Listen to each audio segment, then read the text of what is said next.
함께 말씀 보시겠습니다.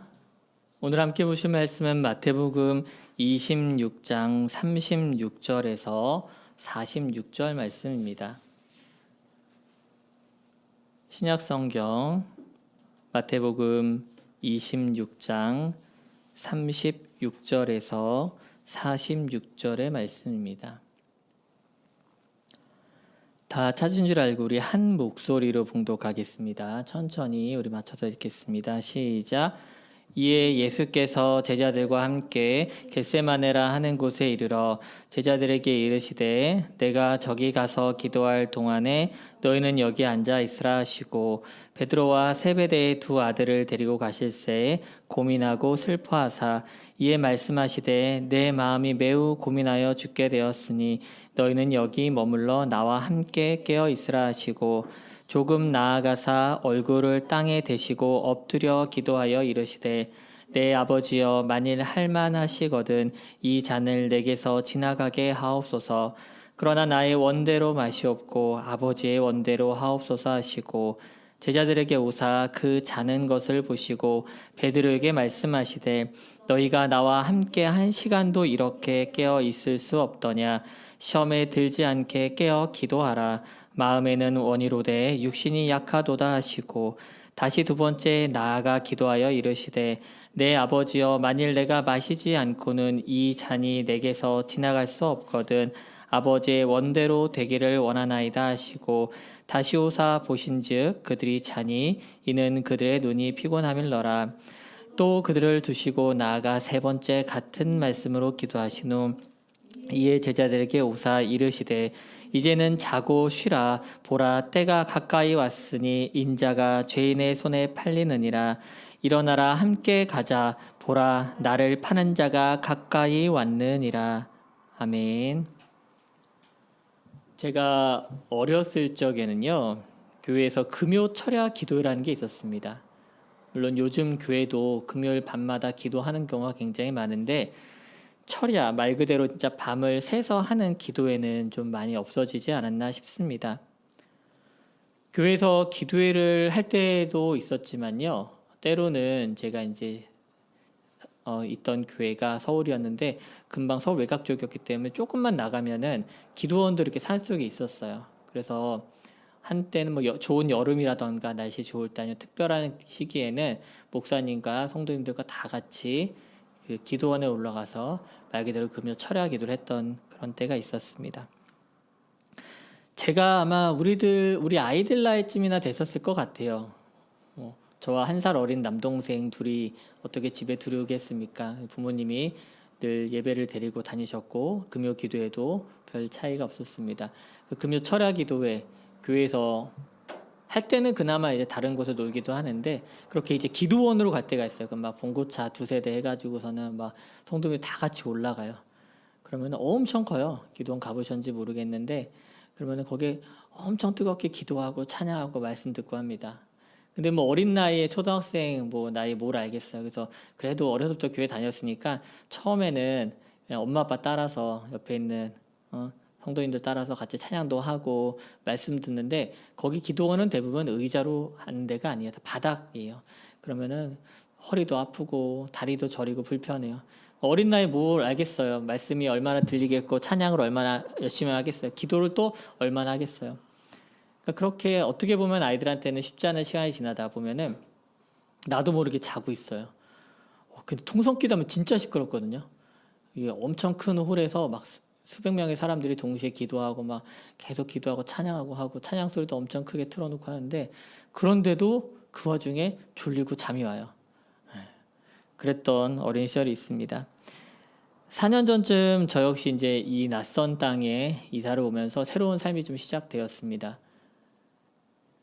생업도 자리 잡기 전이었고 아직 교회가 없다 보니까 가족끼리 가정 예배를 드릴 때였습니다. 삶과 사역 모두 어떻게 보면 정말 맨땅에 헤딩하듯이 시작하는 심정이었기 때문에 저희 부부는 더 주님께 매달릴 수밖에 없었습니다. 우리 교회도 없다고 하다 보니까 기도를 집에서 한다고 해도 참 그게 쉽지가 않아요. 그래서 한번 작정을 하고 우리 좀 기도하러 가자 해가지고서는 아이들을 데리고 인근 좀 규모 있는 교회 금요 기도회도 참석해보고 하다가 검색을 통해서 조금 떨어진 곳에 이게 기도원이 있는 거예요. 규모가 작지 않고 꽤 크고 많은 분들이 오실 수 있는. 그래서 저는 한 차로 1시간 좀 안 걸렸던 것 같은데 그 저녁 때 막 아이들을 데리고 넷이서 막 가가지고서는 정말 제가 어렸을 때 체험했던 그런 기도원에서 기도를 했어요. 물론 그만큼 이제 옛날만큼 막 많이 모이고 막 뜨겁진 않았던 것 같아요. 물론 요일도 있고 여러 가지 사정이 있었겠지만은 어쨌거나 그렇게 저희 가족들이 예배드리고 기도하고 찬양하는 가운데 우리 애들도 처음에는 같이 좀 있는 듯 하더니 어쩌겠어, 아이들한테 또 새로운 곳에 오니까 아이들이 또 막 여기저기 다녀보기도 해야 되고 또 가만히 앉아있기 지루하기도 하니까 들락날락 하다가 어느 순간 봤더니 좀 졸기도 하고 엎드려 자기도 하고 하더라고요. 뭐 제가 그랬던 것처럼 우리 아이들도 똑같았던 거죠. 뭐 저는 뭐 그때 어떤 말씀을 들었는지 잘 기억나지 않지만은 정말 오랜만에 정말 마음을 토해 놓듯이 기도했던 그런 기억이 있습니다. 아마 아이들에게는 어떤 기억으로 남았을지 모르겠어요. 제가 그때를 반추하면서 생각하다 보니까 그런 게 있었어요. 돌아오는 길에 아무데나 들어가서 편의점 가가지고 뭐 라면 먹었나? 아무튼 야식을 먹었던 기억이 나요. 어쩌면은 우리 아이들에게는 그게 더 기억에 남았을지도 모르겠어요. 한 주의 일정을 마치고 정말 피곤한 몸을 이끌고 금요일 밤에 그 자리에 앉아 있었던 그러면서 기도라던 저와 아내의 심정을 우리 아이들이 얼마나 알았을까요? 아이들은 아마 그런 것보다 아까 말씀드린 그런 추억들이 더 남았을지도 모릅니다. 낯선 환경에서 그렇게 통성기도 하고 했던 어른들의 모습들이 어쩌면 기억에 남았을지도 모르겠어요. 또한 뭐 가족이기도 하고 한 집에서 살기도 하지만은 어떤 우리가 기도원이라고 하는 한 공간에 들어가서 기도도 같이 드렸지만은 아이들과 우리가 달랐던 것처럼 어쩌면 아내와 저 역시도 또 기도하는 바와 또 마음의 중심이 달랐을지도 모릅니다. 각자 아마 주님께 드린 기도의 차이가 있었을 거라고 생각을 합니다. 오늘 우리가 보고 있는 이 본문은 예수님께서 제자들과 함께 이 겟세마네라고 하는 곳으로 기도하러 가는 장면입니다. 그곳은 제자들이나 예수님께 굉장히 익숙했던 곳입니다. 습관을 쫓아서 기도했던 곳이었거든요. 그러나 겟세마네라고 하는 한 장소에 같이 있었지만은 분명히 예수님과 제자들의 마음가짐은 달랐습니다. 예수님은 정말 죽을 정도로 힘든 상태에서 혼자 기도하십니다. 하지만 제자들은 피곤한 몸을 이기지 못하고 잠들어 버립니다. 예수님은 아버지 하나님과의 긴밀한 관계를 가지면서 기도를 통해 앞으로 다가올 일을 다 받아내십니다.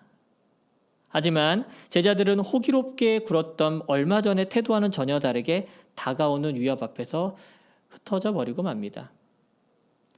오늘 우리는 예수님의 기도를 통해서 우리가 하나님 앞에 드리는 기도에 대해서 배울 수 있습니다. 혹시 오늘 이 자리에 피곤한 육체를 이끌고 오신 분이 계시더라도 부디 제자들의 상태를 예수님께서 말씀하신 것처럼 마음은 원이로되 육신이 약하다 이래서 잠들기보다는 정말 깨어서 오늘 같이 이 말씀을 상고하기를 소망합니다.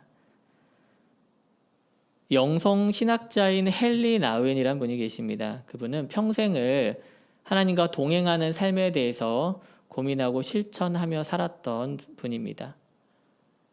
그는 그리스도인에게 주님과 함께 시간을 허비하라고 조언합니다. 주님과 함께 시간을 허비하라. 주님과 그렇게 시간을 허비한다는 건 무슨 뜻일까요? 그분의 책 예수의 길에서 일부를 제가 좀 읽어드리도록 하겠습니다. 예수님 곁에 머물며 당신을 초대하시는 그분의 음성을 들으라. 부모의 집에 편안히 거하는 아이처럼 그분 곁에서 머물라. 빈둥거리듯 그냥 거하라. 하루에 30분이라도 좋다. 그 시간만큼은 아무 일도 하지 않고 그저 그분 곁에 머물러 있으면 된다. 예수님과 함께 시간을 허비하라. 사랑은 늘 그런 법이다. 사랑은 늘 사랑하는 이와 함께 하려 한다. 여러분들은 얼마나 예수님과 허비하는 시간을 보내고 계신가요? 말씀을 읽고 기도하는 것도 중요하지만요. 그분을 오롯이 생각하면서 편안하게 그분 안에서 시간을 보내는 것도 굉장히 중요합니다. 편하게 그분 안에서 누리는 자세가 바로 우리가 주님과의 친밀도를 높이는 그런 귀한 시간이 되기 때문입니다. 저도 이제 종종 이렇게 빈 교회에 나와서 혼자 앉아 있을 때가 있는데요. 처음 나오면은 무조건 기도해야지라고 하는 어떤 그런 강박이 좀 있었던 것 같아요.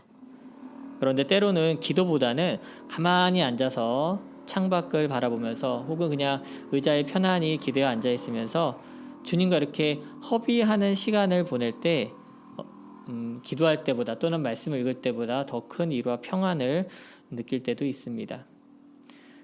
그 가운데 올리는 기도, 그러한 관계에서 올리는 기도가 주님과 우리를 더 깊은 관계로 이끌어갑니다. 우리가 누군가에게 속 깊은 얘기를 토로할 때가 있습니다. 그 사람과 친해서이기도 하지만요. 반대로 그렇게 속 얘기를 하다 보니까 친해질 때도 있습니다. 기도 역시 그렇습니다. 어떤 분들은 기도를 잘 할 줄 모른다고 합니다. 기도가 어렵다고 합니다.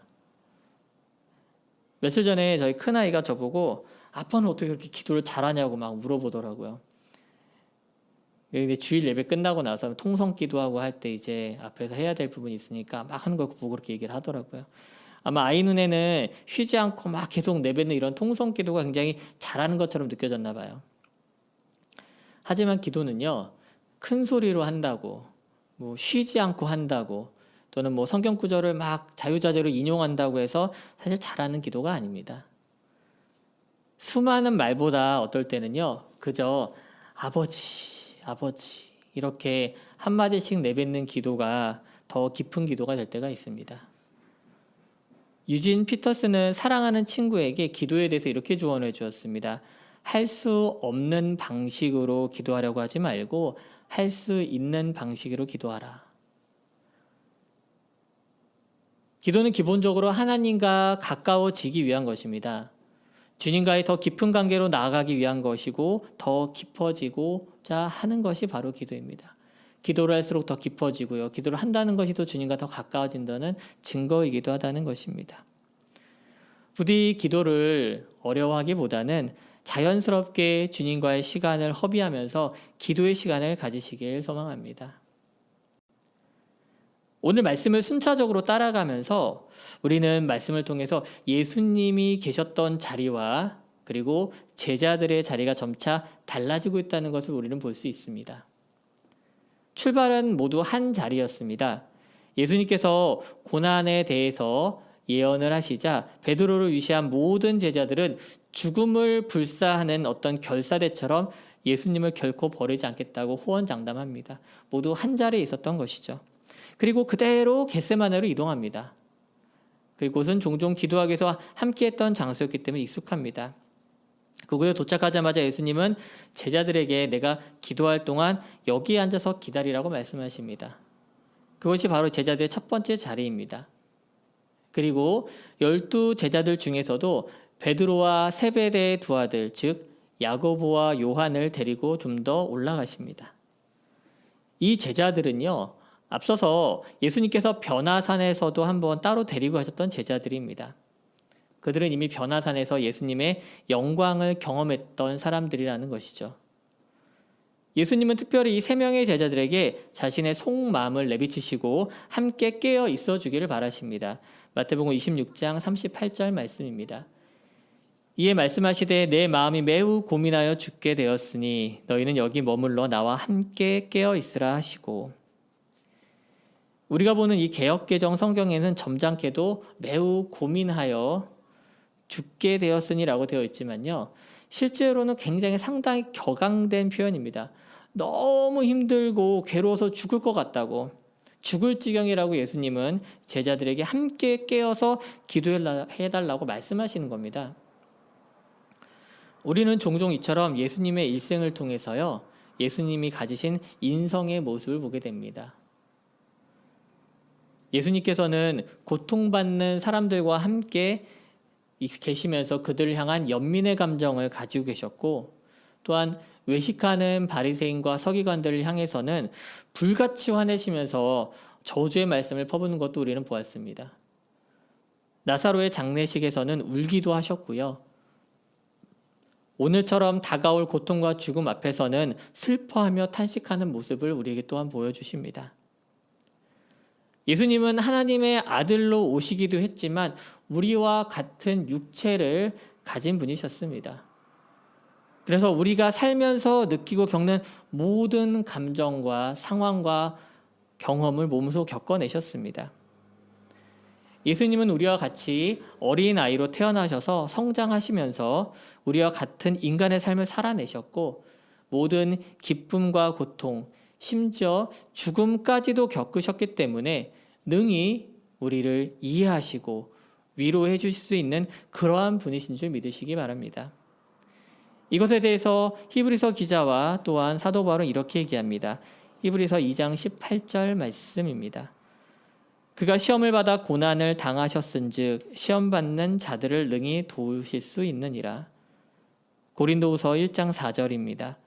우리의 모든 환난 중에서 우리를 위로하사 우리로 하여금 하나님께 받는 위로로서 모든 환난 중에 있는 자들을 능히 위로하게 하시는 이시로다. 아멘. 예수님의 기도하시는 장면을 보게 되면요, 한편으로 참 외롭고 힘들다라는 생각이 듭니다. 얼마나 괴로우셨고 얼마나 힘드셨을까 혼자서.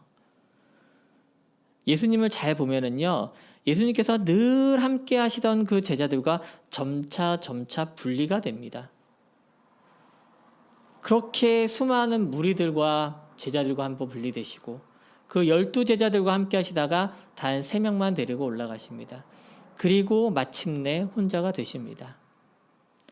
그나마 믿었던 베드로와 야고보, 요한은 예수님이 이렇게 죽을 심정으로 괴롭게 기도하는데도 올 때마다 졸고 있고 끝내 잠들어 버립니다. 그런데 반대로요, 이 기도의 자리와 기도의 시간을 통해서 예수님께서는 도리어 하나님 아버지와 더 깊은 관계로 나아가게 됩니다. 제자들의 자리가 육체의 피곤함이 지배하는 자리였다면은 예수님의 자리는 영적으로 깨어있는 자리가 되었습니다. 예수님이 기도하시는 이 모습을 통해서 우리는 하나님과 더 가까워지는 것이 바로 이 기도 가운데 있다는 것을 알게 됩니다. 예수님께서는 하나님 아버지와 더 가까워지기 위해서 의도적으로 혼자가 되셨습니다.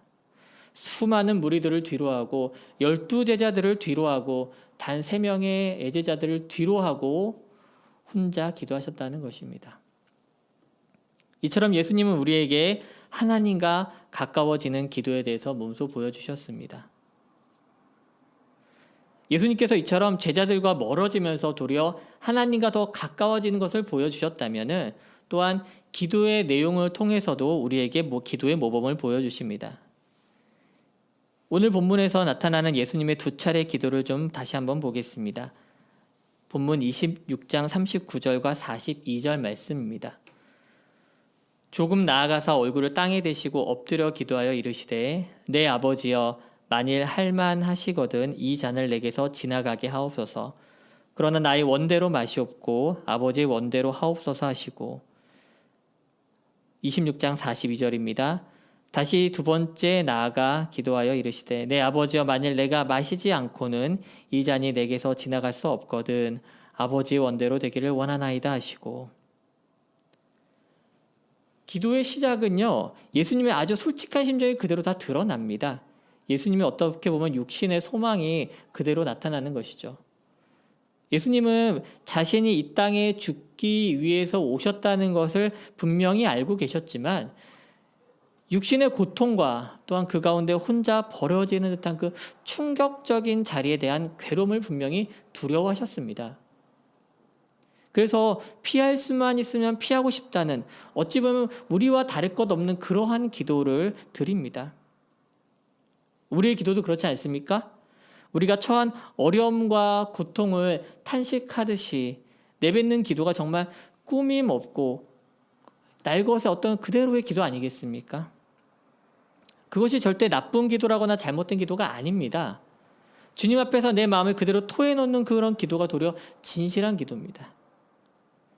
여러분 시편을요 한번 쭉 읽어보세요. 시편을 원수들에게 둘러싸여서 죽게 된 어떤 시편 기자는 뭐라고 말하냐면 도리어 심각해요. 막 우리가 생각하면 불경죄 같아요.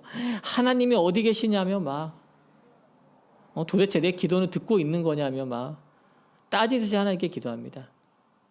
그게 시편이에요. 사실 그게 또 우리의 솔직한 심정 아니겠습니까?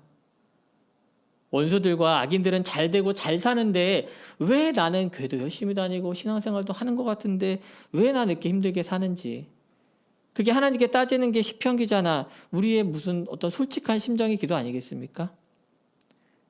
그래서 우리는 기도합니다. 제발 이 상황에서 좀 벗어나게 해달라고. 내가 바라는 그대로 하나님께 그저 기도할 뿐입니다. 그런데요, 그렇게 시작된 예수님의 기도도 두 가지 모두, 세 번 모두 다 똑같이 마무리됩니다. 뭐라고 마무리됩니까? 아버지의 원대로 되기를 원하나이다. 나의 뜻보다 더 크신 주님의 뜻대로 되기를 바라는 것이 바로 기도의 본질입니다. 그렇게 악다구니 쓰면서 기도하던 시편 기자도 기도의 마무리는 이렇습니다. 시편 42편 11절 말씀입니다. 내 영혼아 어찌하여 낙심하며 어찌하여 내 속에서 불안해하는가. 너는 하나님께 소망을 두라. 나는 그가 나타나 도우심으로 말미암아 내 하나님을 여전히 찬송하리로다. 아멘.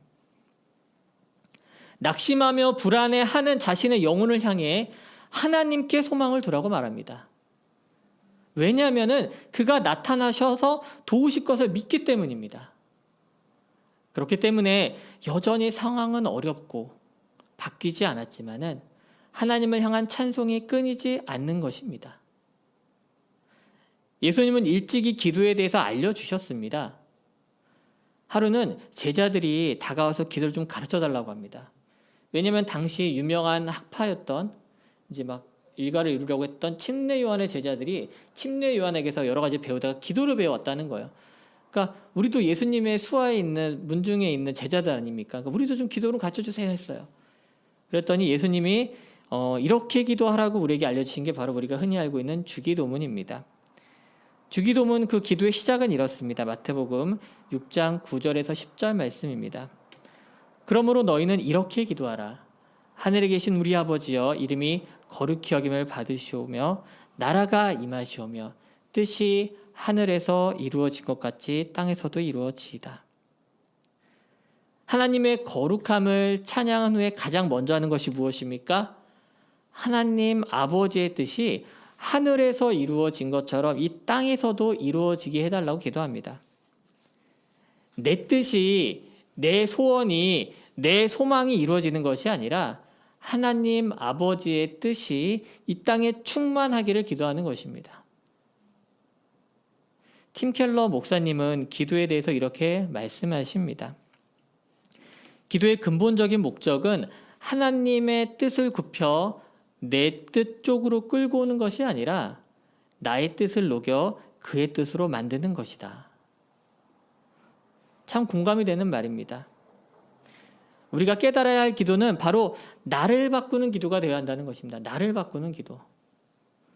기도를 하나님의 보좌를 흔들어서 내가 원하는 것을 떨어뜨려서 받아내는 그런 도구가 아니라 도리어 기도하면 할수록 하나님의 뜻대로 내가 변해야 하는 것임을 깨닫는 것, 그것이 진정한 기도라는 것입니다. 사랑하는 성도 여러분, 기도하시기 바랍니다. 기도해야 합니다. 그런데 그 기도의 시작이 여러분의 소원으로 시작할 수 있어요. 저 역시도 그렇습니다. 하지만 기도를 계속 해보시면서 내적 변화가 일어나는 것을 기대하시고 그렇게 해야만 합니다. 하나님의 선하신 뜻이 내 속에 충만해지는 것을 체험하고 그러한 체험이 계속 쌓일 때 결국 우리의 기도의 끝이 달라지게 됩니다. 어떻게 달라집니까? 아버지의 원대로 되기를 원합니다. 아버지의 뜻대로 이루어지기를 바랍니다. 이 기도가 날마다 여러분의 입술 가운데 고백되며 나오기를 축복합니다.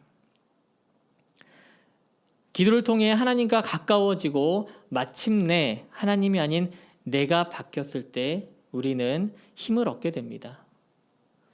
많은 기도의 사람들이요, 기도를 통해서 새 힘을 얻었습니다. 그리고 그 자리를 박차고 일어나서 한 걸음 더 나아갔습니다. 하나님이 원하시는 것은 기도의 자리에 머무는 것이 아니라 기도로 변화된 삶을 살아내는 것입니다. 예수님은 그 모습을 우리에게 먼저 보여주십니다.